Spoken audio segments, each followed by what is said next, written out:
Nako, nag-aalala ko para sa mga fans ni Naoya Inoue.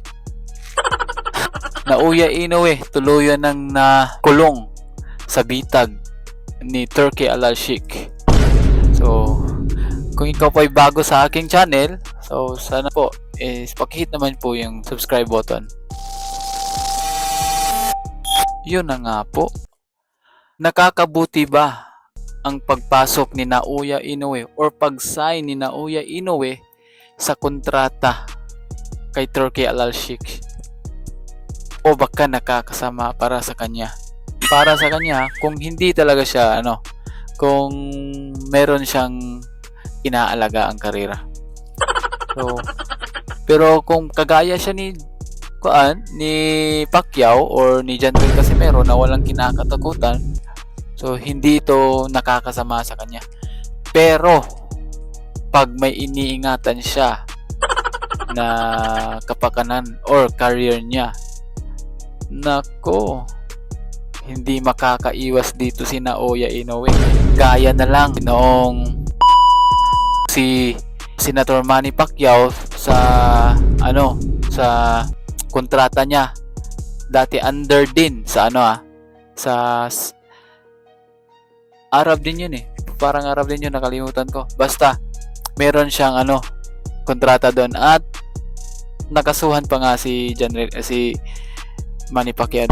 So ito, isa-isahin natin kung bakit nakakasama kay Naoya Inoue ang pagpasok niya sa kamay ni Turki Al-Sheikh.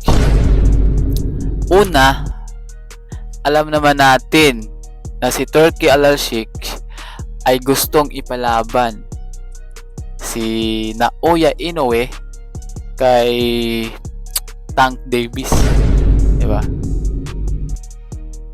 Alam na yung hakbang niya ni Turki Al-Sheikh. Ginawa lang niyang ganun ang paraan niya, pero may hakbang na yan.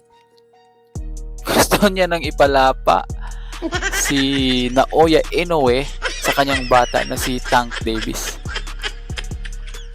At pangalawa, kung hindi man si Tank Davis ang pwedeng makalaban ni Naoya Inoue sa kamay ni Turki Al-Sheikh, pero pwedeng ipain pa din si Naoya Inoue sa mga malalakas na kalaban, sa mga may mga kamao, sa mga may panga, sa mga matitinik na boxer, kahit hindi sa featherweight kundi sa kanyang division din.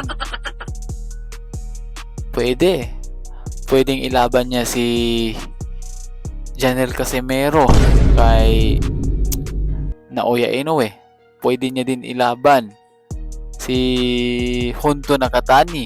Pwede niya din ilaban si Murodjon Akhmadaliev. Madaming option.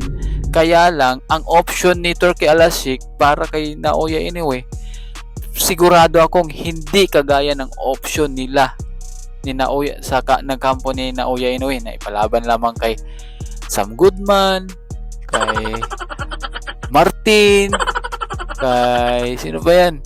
Yung mga pipitsugin. Hindi, napakalayo. May balak po talaga si Turki Al-Sheikh ng hindi maganda para kay Naoya Inoue, pero maganda para sa mga tunay na mga boxing fans.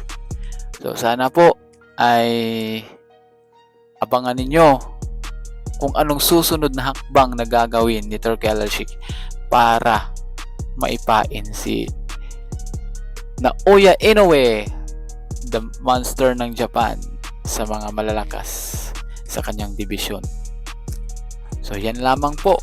Salamat po. At bago po ito matapos ng video na ito, so sana naman po paki-hit po yung notification bell, like, comment, and subscribe. Yan lamang po. Salamat.